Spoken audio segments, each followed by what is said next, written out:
Hello everybody and welcome to a new video. Today I'm going to do the motivation.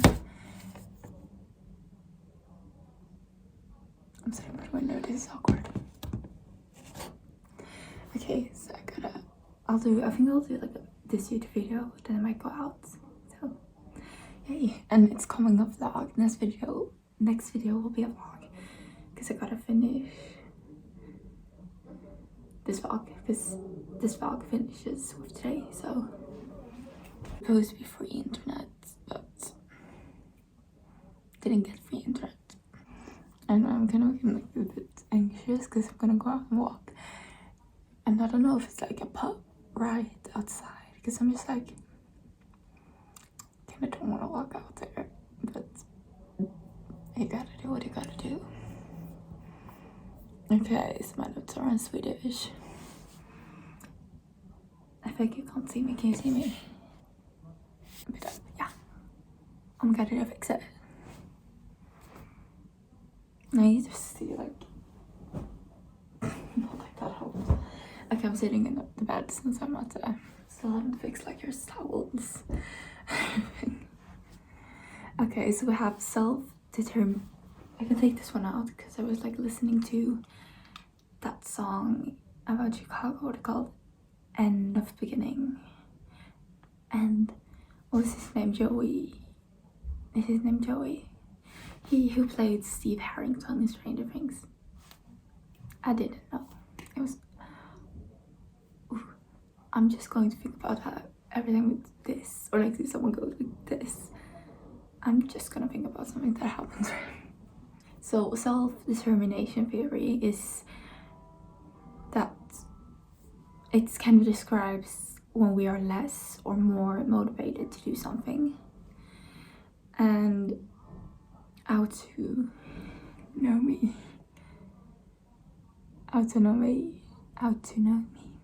It can't be autonomy. Okay. I can't translate this in Swedish.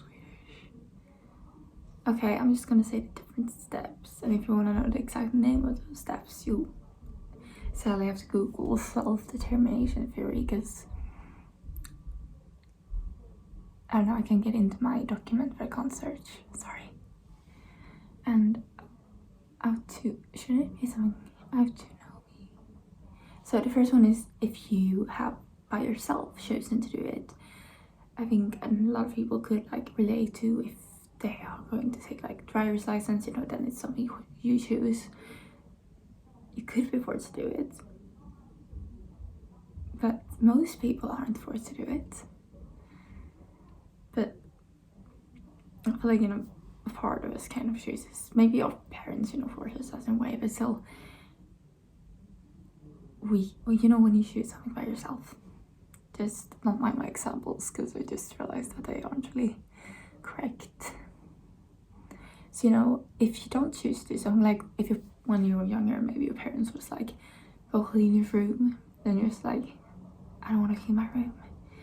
That's what it says, you know, in a way.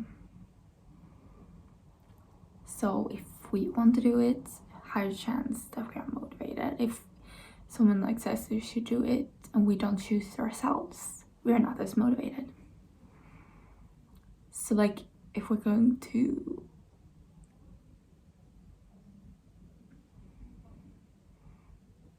I'm too used to living in a house. I just see things like, oh, there's happening something. It's just a bit weird. Okay, so if we're going to draw a line, example from my life, I guess, with my best friend, when I cut her off, you know, if you cut someone off, if you decide on your own that you're going to do it, then you're more motivated. If someone tells you do it, then you're probably not as motivated because you're like, if you're going to do it, you want to do it by yourself. And the next step is if you feel like you can handle doing the thing that you plan on doing, even if you feel like I want to cut the person off, it's also like, am I mentally stable to do it? You know, that's one thing that you can think of. Okay, so now if you can handle doing it, that's also like if you get motivated, feel like, okay, I am mentally stable, I can do this. And you also feel like you want to do it, you're even more motivated. So this also is one step. And the first step is if we feel a connection. Okay, so the next one is that you need to feel a connection to like being motivated. Like, is it like helping a friend? Is it education? Like, is it again driver's license? You know, if there's like a connection to it, a sense of connection, then you feel more motivated. So that could help. And if you're not motivated, sometimes you need money to get motivated to do something. So, you know, there are and has been like throughout history works and not works, jobs that people has done, like being an executor. I don't think like people are that motivated for it, but then the money is why people like did that in the past, you know, mostly. So, you know, sometimes you need money as a motivation or like something that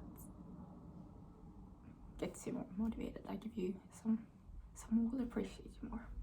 And there's intern and extern motivation, and you know, on a scale there's lacking motivation, and lacking motivation is when there's like no connection between you and what you're doing, like there's zero motivation. So, you know, the lacking, so you can see lacking motivation here, and then, you know, motivated like here. External motivation is, you know, it's kind of in the middle of intern and lacking, you know, they're in the middle between. So you have lacking, intern, extern. Yeah. And then there's the attribution theory as well. And it's something that we use to explain behavior. So like why something happened. And if we do an exam, it goes bad, we often, or not everyone, but many people blames the teacher. And they think the teacher made a silly, too difficult exam. But if we pass, most people say, oh, it's because of me.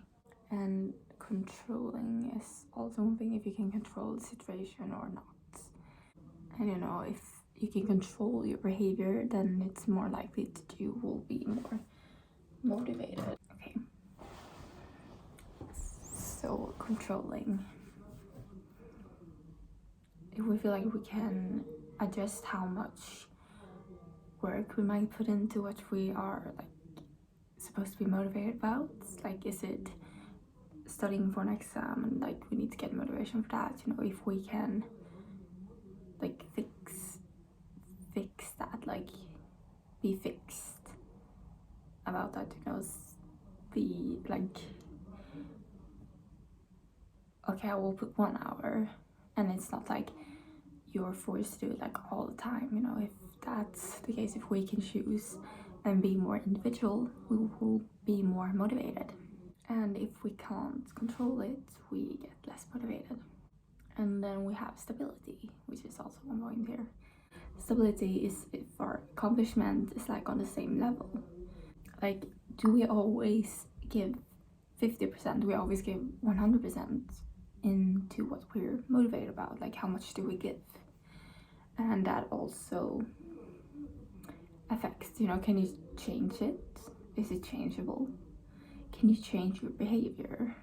It's like the stability factors are like our abilities. If we practice something, we will become better. You know, abilities, it's abilities. So this can happen in a social context, like in our society. We can change some factors and strategies and how much we put into something. And that's also about motivation. And attribution is important because, you know, it affects other people about the attribution. And the cognitive perspectives, they believe in, you know, all like the knowledge part, like about our brains in a way, but not really the brains, about more about the thinking, because brains is the biological. So maybe I should explain those if in case you use it. Social psychology is how we are affected in a group way, only group, not really anything else. So like peer pressure and all that. Humanistic perspective, and that's like saying that human can change and all that. You know, we are always able to change, and you know, it's more like. And there's that pyramid about how we reach our ideal selves, which is like top, and then it's like different steps we need to like get up to reach there. It's like I'm just realizing that maybe I should like focus and do a video about that theory, because you know that's like how to reach the top according to humanistic psychology. However, I know this critique because I've read about the critique, because that's like in the course you need to read critique to have a perspective. Okay, so cognitive biological is like genes. It's called genes. Traits that you inherit from relatives. I do not know the words. Okay, but that's biological, and also like about the brain and how it is like built up. And then we have heuristic. It's about Freud. No, it's not about Freud, but heuristic is the other guy, Watson. Yeah, Watson.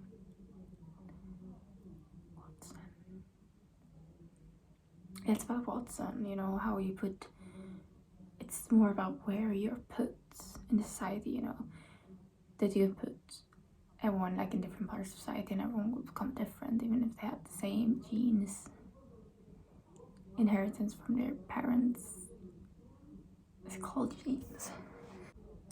Okay, it's called that.